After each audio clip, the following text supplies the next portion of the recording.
Hello and welcome to State Matters. I'm Matt Muratore. Today we have a very special guest. She is a widely respected financial and banking service professional with over 30 years experience in Greater Boston financial institutions. She's been in senior executive roles at TD Bank and Sovereign Bank, and in 2017 was picked by Governor Charlie Baker as the Secretary of Labor and Workforce Development for the Commonwealth. Please join me in welcoming Secretary Rosalin Acosta. Well, thank you for joining me today. I really appreciate that. It's my pleasure. It's really an honor to have you here. I briefly went through your bio, but it's very fascinating. I want to spend a little bit more time talking about your background and how you got to be the Secretary of Labor and Workforce Development. But first of all, you were born in Cuba. I was. Yeah, talk about that.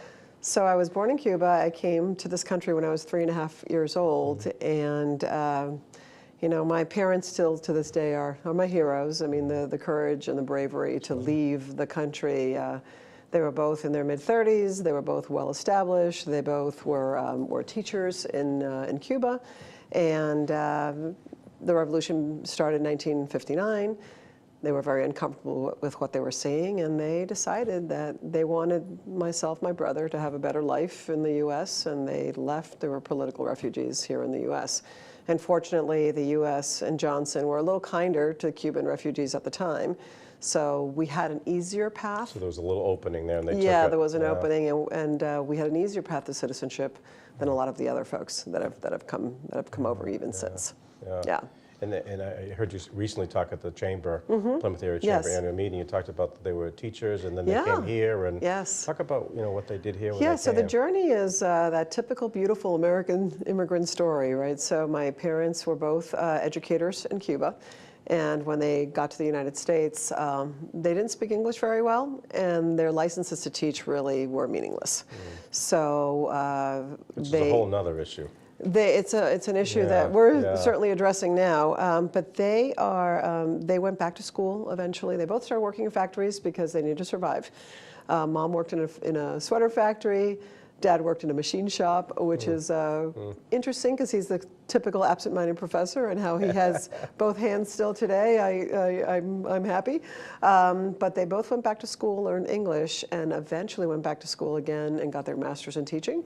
And Mom became a bilingual teacher, first grade, in Jersey City, New Jersey, and that's where I grew up. And my dad became a high school teacher and was the head of the foreign language department, but also taught lots of math. So Dad is an accomplished poet, and he's published around about 11 books, just in poetry. But so very accomplished people, but it took them 12 years. To get back to their vocation. What a great story, and it's so timely too. We talk about the immigration laws. And, you know, and the people that come from all over the world to come here, and it's almost like they have to start over again. They're so accomplished, as you said, like your parents are. They almost have to start over, and we need to kind of fix that somehow. But that's a topic for another day, I guess. But what a great story. And I always I mentor a lot of kids, and I talk to them a lot about respect, and and the fact that the person sweeping the floor next to you or the person cleaning the toilets could very well be an engineer from a different country, and you have to have the respect to know that they just may not be in their profession because of circumstances. So tell us where you went to college. I went to Wesleyan University in Middletown, Connecticut. And more importantly, what did you do there? Yeah, you like to talk about this. So I happened to play a sport, and so at the time... Jesse Brown brought it up at the Chamber event. Yes, Jesse Brown did. And so in the 1980s, women and sports was just beginning. And so Title IX wasn't really going yet. So I played ice hockey, which was very unusual, and I actually was very unusual because I was a dancer for about 10 years, a ballet dancer. So I went from dancing ballet to ice skating, and playing hockey, and that sounds more impressive than how good I was. I was not very good. So what positions you play? I was center. Oh wow! Okay. I was center. I had a blast though. I learned a lot. That's terrific. That's terrific. So let's.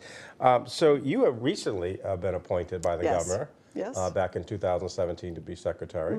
And so you had a 30-year career before this. Tell us what you did. I did. So yes, I had the honor of having a phone call and being able to accept this position. How'd that come about?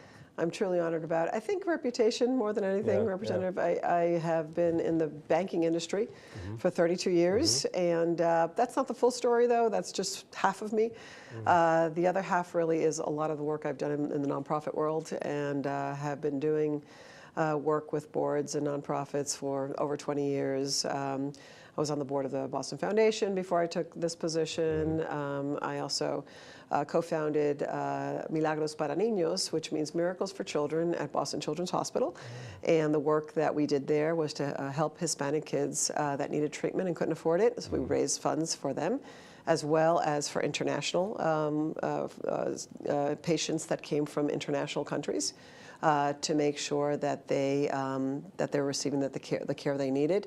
So we raised funds mostly for housing, transportation, et cetera, not the medical bills, because that would have wiped us out. So Milagros is still going strong, and very passionate about the work that we were doing there. Also was on the Merrimack Valley Workforce Investment Board, so definitely had my feet wet in the public workforce space, as well as being a board member of Northern Essex Community College, which is doing great work connecting students to the workforce.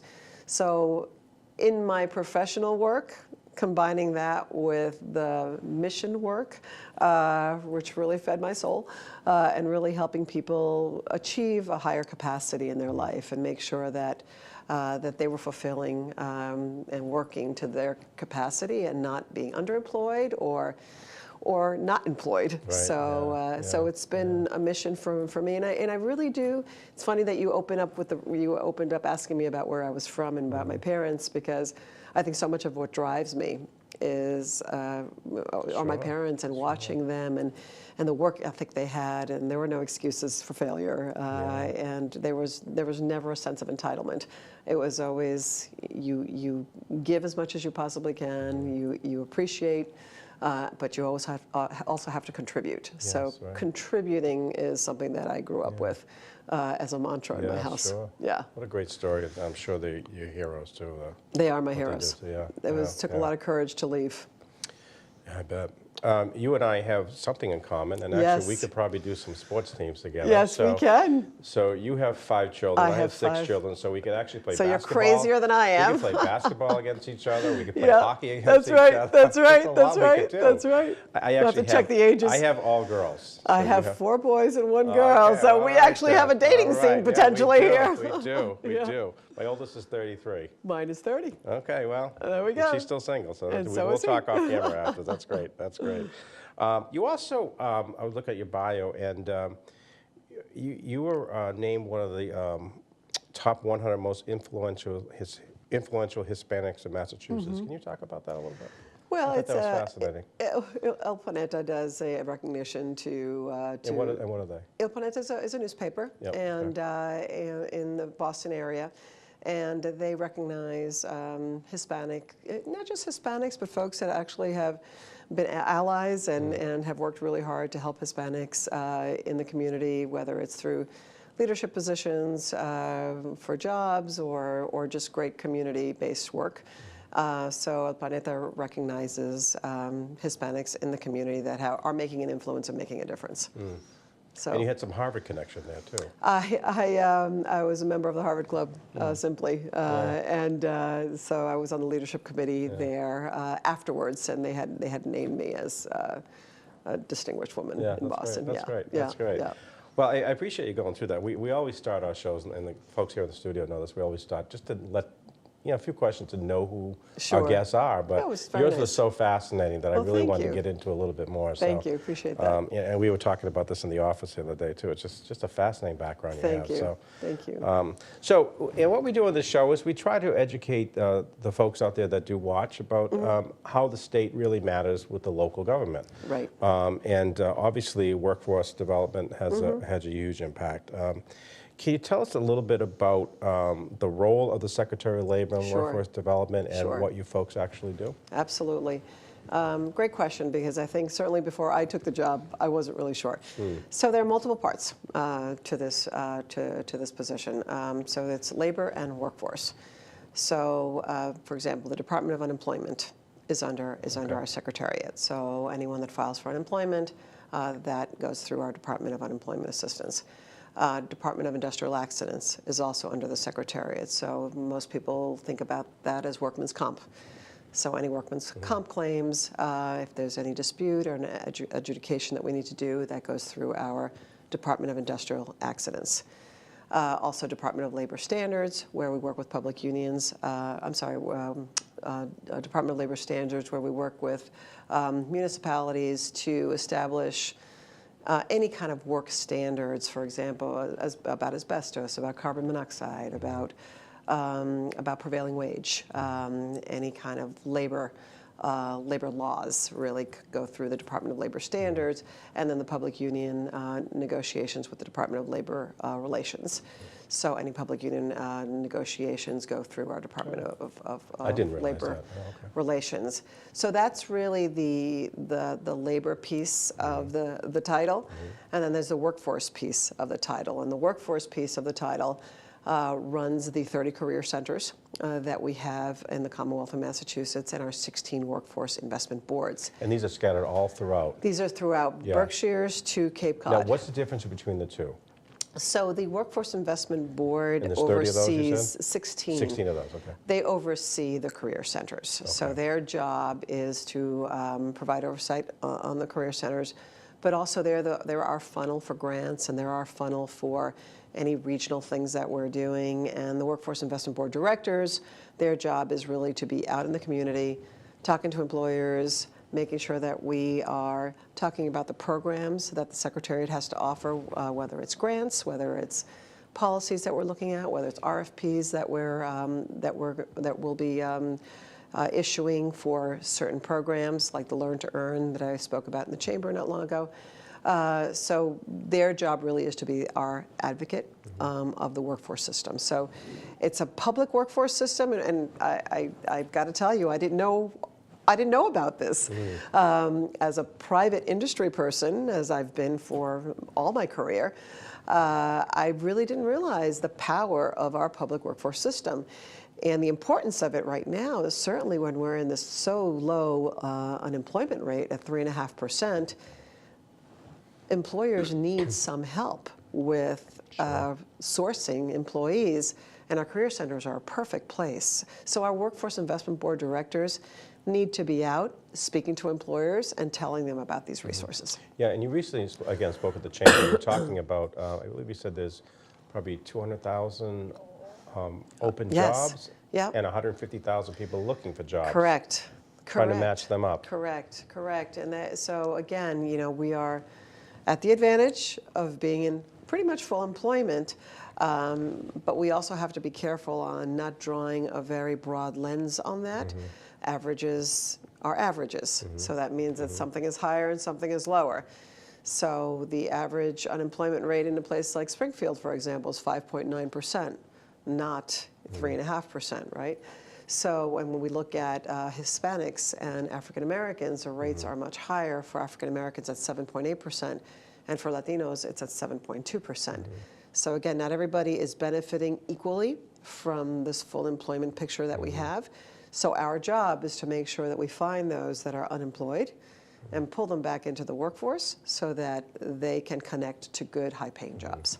And the vote tax schools play an important role in Absolutely. this, too. And you talked about that as well. Just touch on that a little bit. Yeah, so the vote techs and the community colleges are... Not everyone's for college, and I'm glad to hear that people are talking about that more so now. That is correct, and I talk a lot about multiple things on that front, but the Vokes and the high schools and the community colleges are our pipeline to the workforce. Yeah, sure. We really need to make sure that we're always connecting, and through our Workforce Skills Capital grants, we're making those connections. The Voc schools, if you've been in any of them recently, you see how beautiful they are. We have a brand new one here in Plymouth that just opened up 4 months ago. And the equipment is beautiful, and the equipment mimics state of the art. And the equipment mimics exactly what these students will see in the workplace. So it's not a foreign thing. We're not teaching useless things to them. It's just practical knowledge that they're getting. And then working alongside with our community colleges and creating those bridges and those pathways to the workforce, that's what we have to do more of, because there's too many kids, certainly in the past and even now currently, that graduate without a path and really don't know. I mean, I have 5, you have 6. Yeah.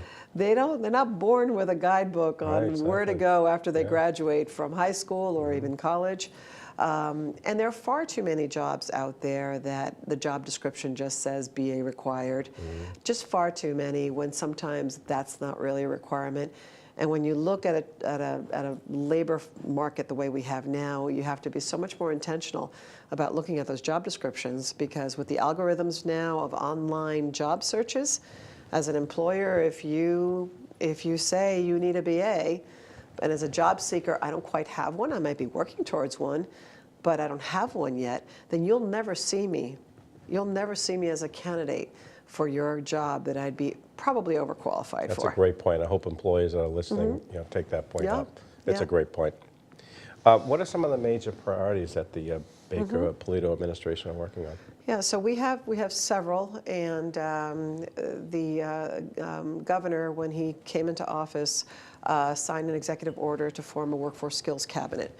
And what that means is it's really aligning the work of the Secretary of Education, Jim Pizer, Secretary of Housing and Economic Development, Jay Ash, and myself in Labor and Workforce to make sure that we work together, that we work collaboratively.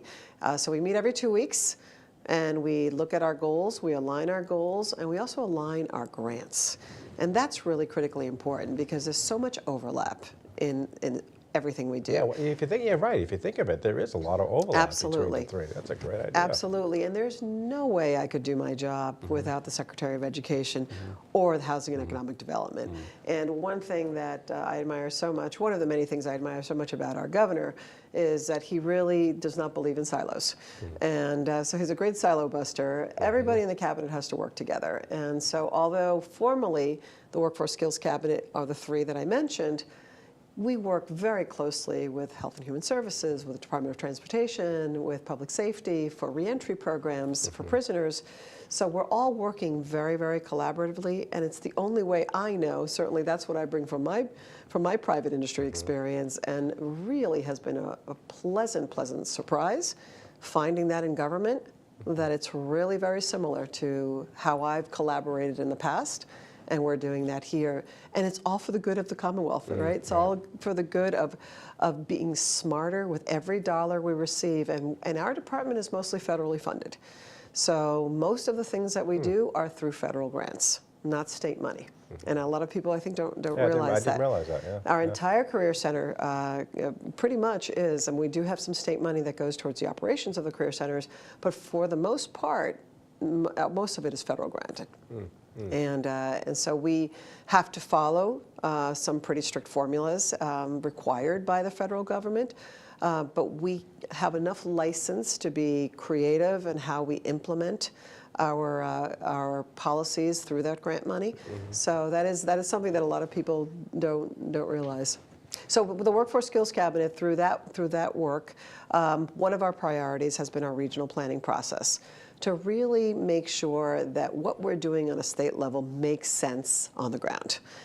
Because the worst mistake we could possibly make is hover over cities and towns and say, this is what you have to do, and we have the federal money, and if you don't do this, then you're not going to get the money. It would be silly, and that's certainly not the style of this administration. Sure. So we embarked on a regional planning process last year to make sure that we really were understanding the needs of every single region. So we mentioned we had 16 workforce investment boards. We consolidated them into 7 just for working purposes, just so that we can isolate regions of the Commonwealth and provide information to those regions in terms of what is the demand in that region, how many employers do you have, how many job openings are there, what are the top industries now and for the next 5 or 10 years, because everything we do has to keep an eye on the present and also the future, because we always have to be mindful of, are we investing dollars today that are going to be worth something tomorrow? So we have to be very mindful of those investments.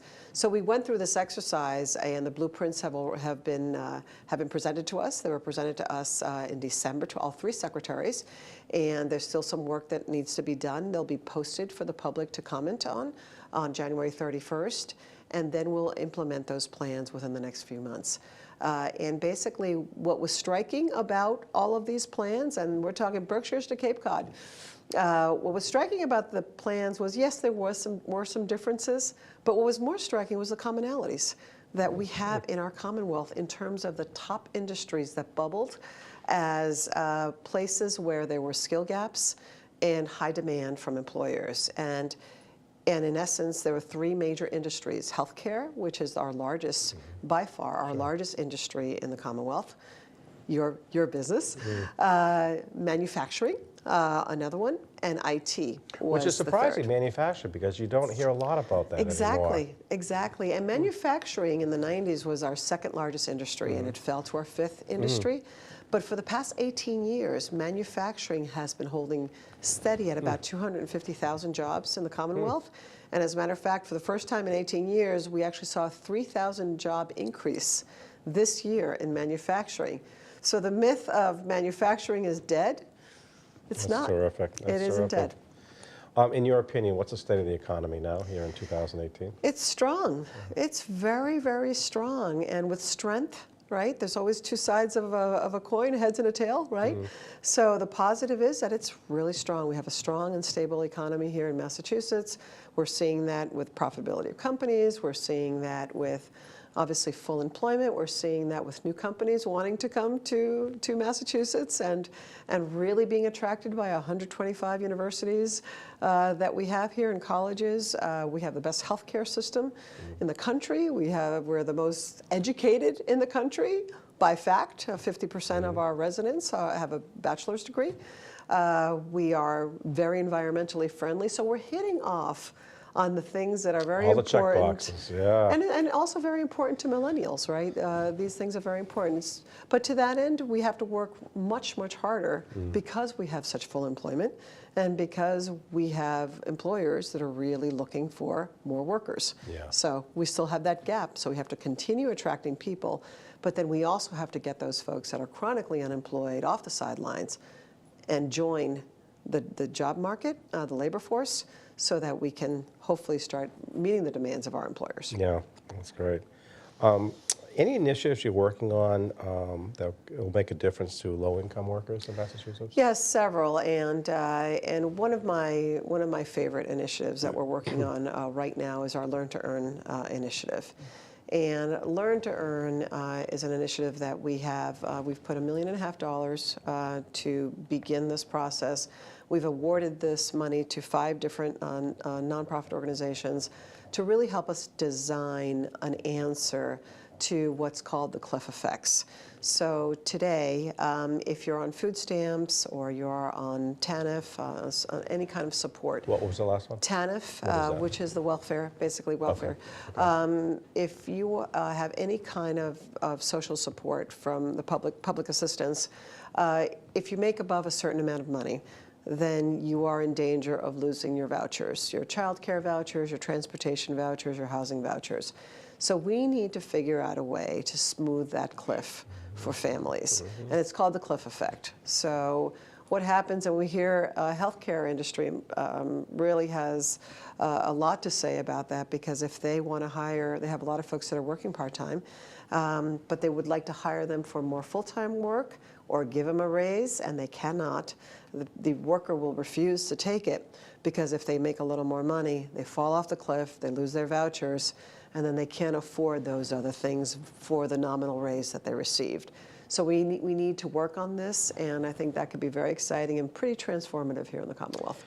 Yeah, I'm glad you're working on that. I own some daycare centers with my business partner, child daycare centers, and recently we had somebody that had to take the child out of it because of exactly that. Yeah. They were making too much money now, which still wasn't a lot of money for them, but they couldn't have the vouchers anymore. So they had to make other arrangements, but it's just crazy. So I'm glad you're working on that. And as I said earlier, you know, no silos in this administration, and we work very, very closely with the Department of Transitional Assistance.